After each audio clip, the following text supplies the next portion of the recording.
Hi, it's Adam, and I want to spend a little time with you today answering some questions that I got. And I want to start by saying that nobody gets left behind. Nobody gets left behind in my water, and that's the reason why I came back, because I know there's a lot of things that are on your mind.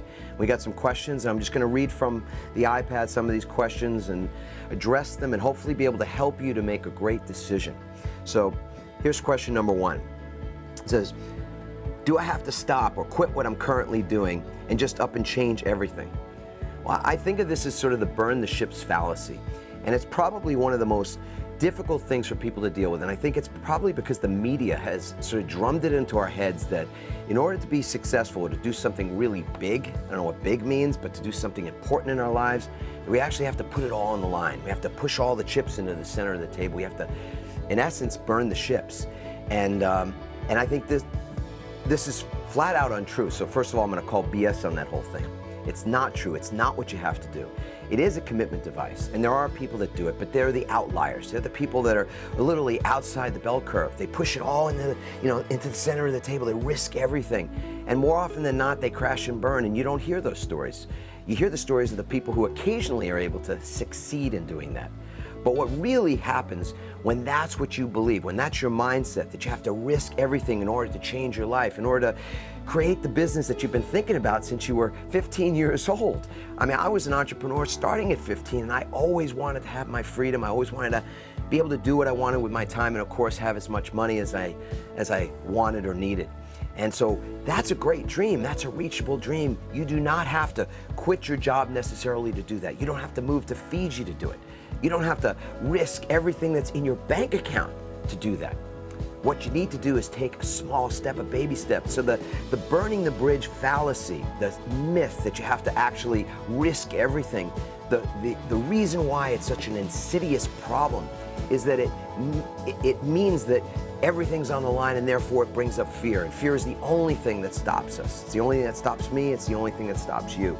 So the answer to that question, and I wish I had this person's name on here, but the answer to the question, do I have to burn the ships? Do I have to risk everything? Is no. You do not need to do that. I didn't do that. That's not what I teach. That's not what the pivot process is. That's not what our team teaches you to do or helps you to do.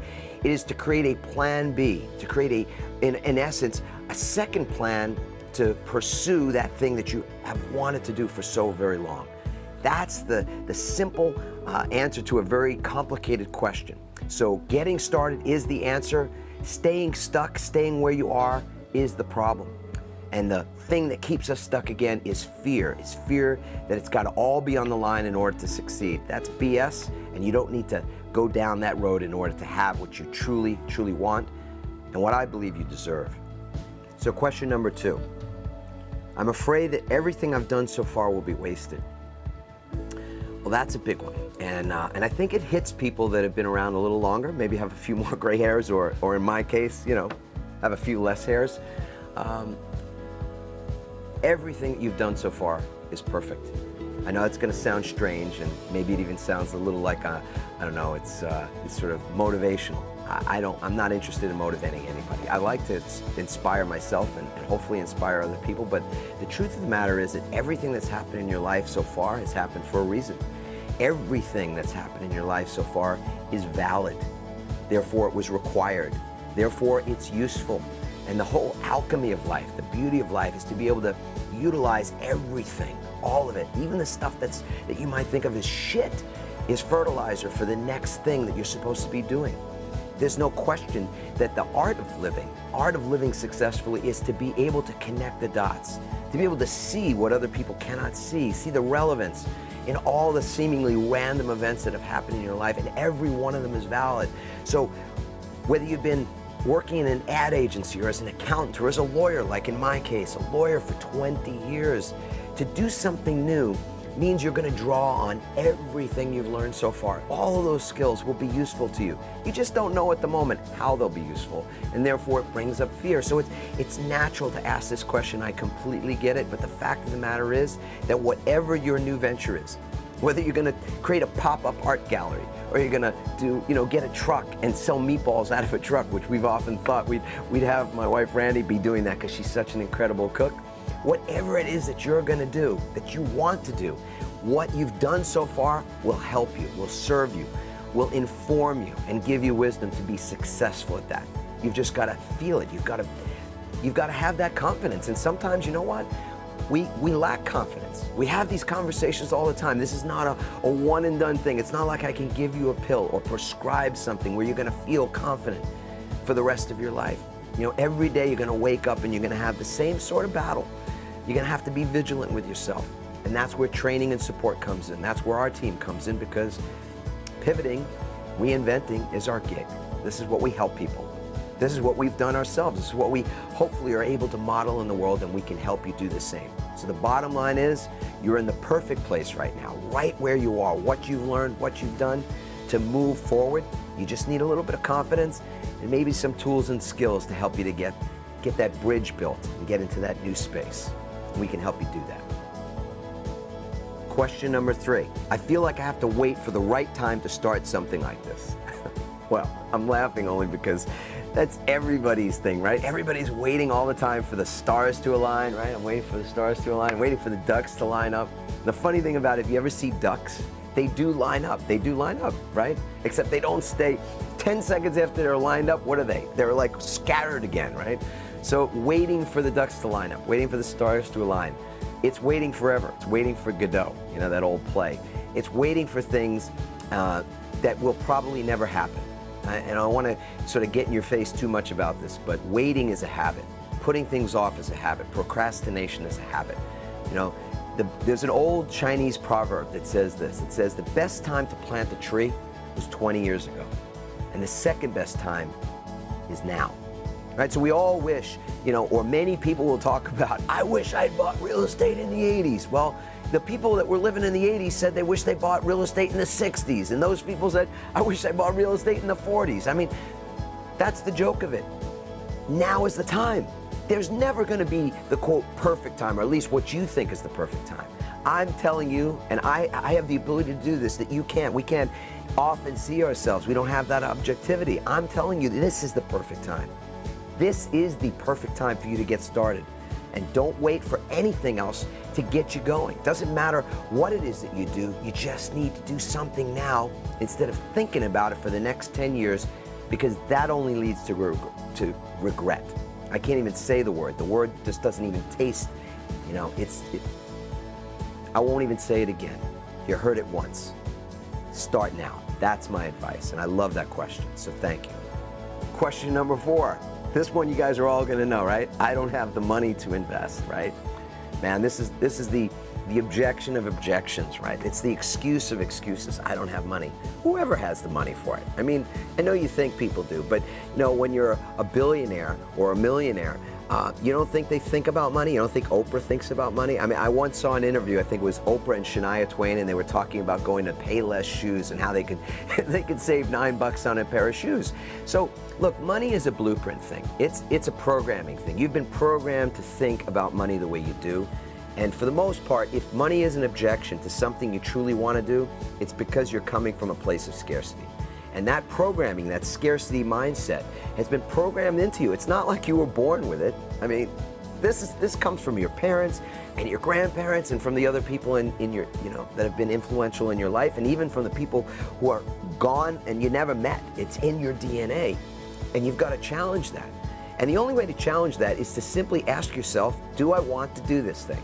Not do you need to. Look, I don't believe in need. Anytime I hear the word need, in fact, with our teams and with, you know, even with myself, I'm constantly tracking that word, because need is a scarcity word. So this is not about need. If you think you need to do this program, I'll tell you, don't do the program right now. This is not about need.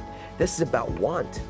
Do you want to learn something new? Do you want to take a baby step or a bold step in the direction of your dreams, of the thing that you want to do, a thing that would actually open your heart and help you to maybe open other people's hearts, that you get to be of service in the world? That's the greatest thing about business. It's supreme leverage, meaning you can take something that you love, something that you've learned. Anything that you've learned, you have the right to teach. I want to say that again. Anything that you've learned in life entitles you to teach it to someone else, which means that you get to be of value. Now, Do you want to be of value to 10 people or 100 people or 1,000 people or 1,000,000 people?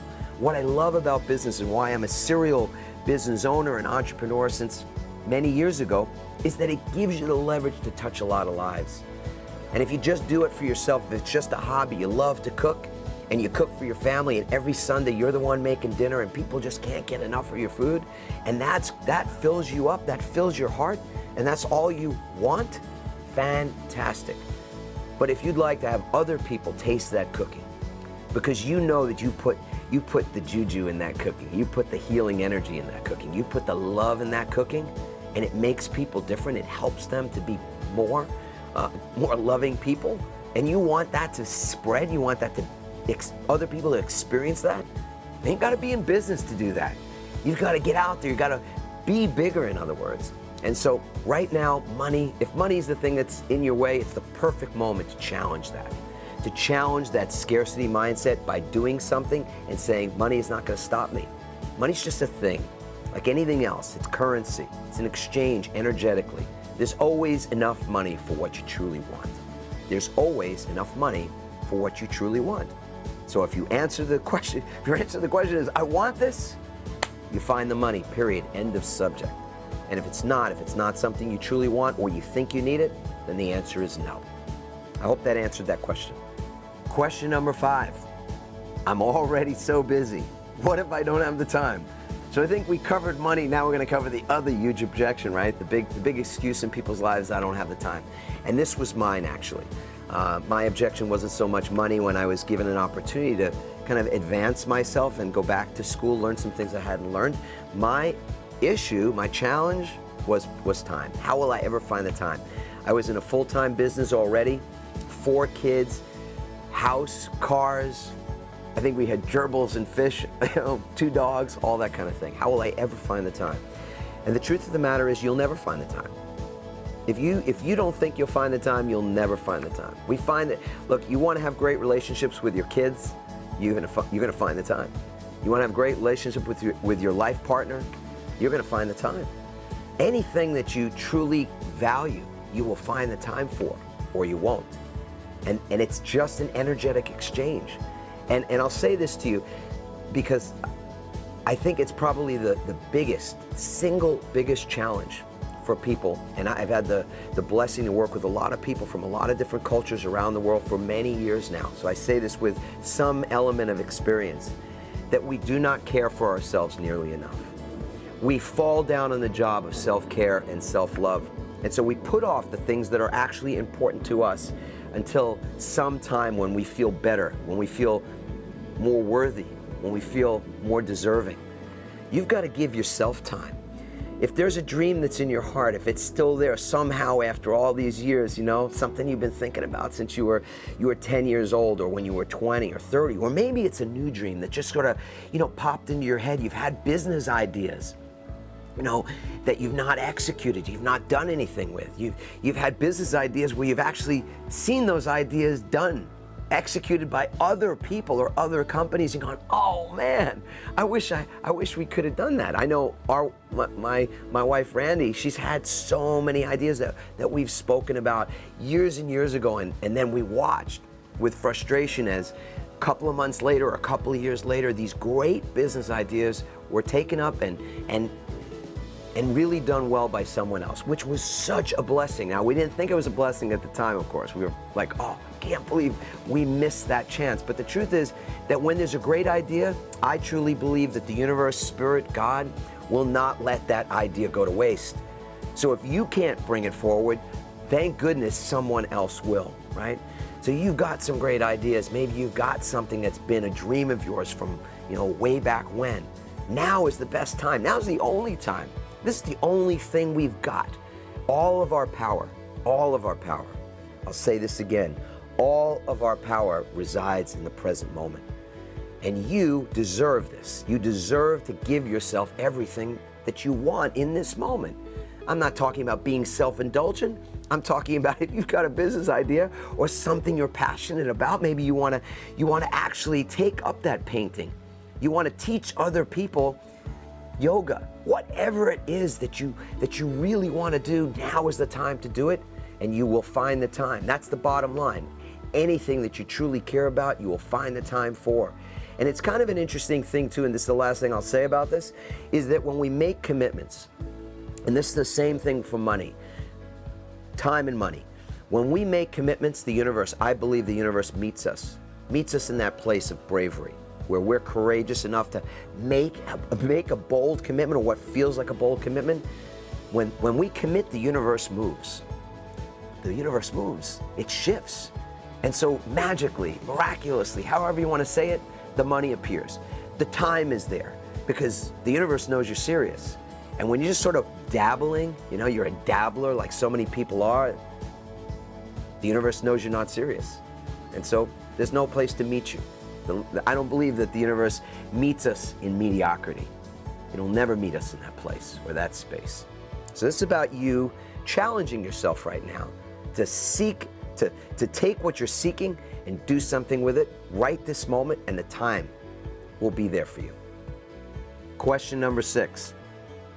I don't have a business idea to incubate. That's actually, I love this question because the truth is everybody has business ideas, and you just don't often know whether or not the idea that you've got is a good one. That's more, again, a worthiness issue or a challenge to the way that you frame things in your mind. You've got lots of ideas. You've got incredible ideas. I bet you, and I mean, I won't bet, let's say, this is a little challenge, that in 60 seconds, you could come up with 10 great business ideas. And oftentimes we just think things too much. We overthink things.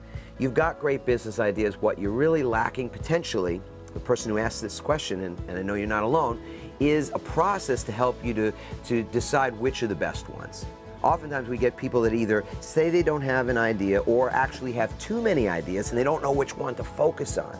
And so it's a process, it's a foundational piece to just be able to get clarity. The process, the pivot process, is about creating clarity, then learning from that clarity what to do, what's the next movement, the way that you recalibrate some things so that you can move forward, take baby steps in that direction so you get into momentum, and then you're in a community that holds you accountable and you're taking consistent actions according to a plan. That's the pivot process. But you notice we didn't start with the plan. We didn't start with the shiny penny or the bright shiny object. We didn't start with the strategy. We start with the process. And so it's really wonderful that the person who asked this question, there's great humility in asking, saying, I don't have an idea to incubate. Well, I challenge you on that. You wouldn't have been watching this video. You wouldn't have taken the time to even ask this question or submit this question if you didn't know deep down inside intuitively that there's some value for you to add in the world. And it would be our honor and our pleasure to help you to find that idea to incubate. So again, this is the perfect place for you to be. If you're ready to incubate a great idea, find out what that idea is, choose the idea among the many ideas that you might already have, then let's start your pivot process right now. I started by saying that nobody gets left behind. Nobody goes down in our water. And I want to complete that by sharing with you the context from where that statement comes from, the context for what we do in the pivot community and what our pivot team is committed to. So it's years ago, and so many years ago that I actually had a big head of hair, all right? And I was working as a lifeguard at a beach, and we get like 100,000 patrons on a Saturday or Sunday. And sometimes, the water was pretty mellow and it was pretty cool, but a lot of the times we had these rip currents. And sort of 2, 3, 4 o'clock in the afternoon, people been baking in the sun, people that were not really swimmers, but came to just sort of suntan themselves, and we would watch them and know pretty instantaneously who were the people that could swim and couldn't swim. And at the beginning of the season, when I first started working there, I was like 18 years old, and I worked at that beach for about 7 years. At the beginning of the season, the captain of our field had a talk with us, and he said, listen, we don't lose people. We don't lose people at this field. People drown and have drowned at the field to the east of us and the field to the west of us, but nobody drowns at our field. And he said, nobody goes down in our water. And we said, okay, nobody goes down in our water, we get that. And then he said something else that has stuck with me ever since. And I've used this, it changed my life when he said it. It changed my life after that. For 7 summers that I worked at that field, we never lost anybody. 100,000 patrons. We would make rescues Sometimes every 10 minutes we were in the water, because those rip currents would come and people would be in 2 feet of water or 3 feet of water, and the next thing you know, they were over their head and we're in the water and they're going down. And the captain said to us, he said, nobody goes down in our water. You make the save or you die trying. You make the save or you die trying. And so to me, that's the context for everything that's important to me in my life, whether it's with our kids, whether it's in business, certainly whether it's in helping other people pivot in their lives, reinvent their lives. Nobody goes down in our water, meaning we don't leave anybody behind. So wherever you are right now, wherever we're meeting you, it could be that you don't love your job, or maybe even hate your freaking job. Or it could be that there's some other area of your life, whether it's money or it's health or relationships or something that you're looking to make a positive change in. I'm letting you know this. You will not go down in our water. We will not leave you behind. That's the intensity at which we meet you at, and with love and a lot of support, and we will hold your feet to the fire. So let me say that as well, that there'll be some tough love if it's needed, but we got you. And that's what I want you to know. We've got you.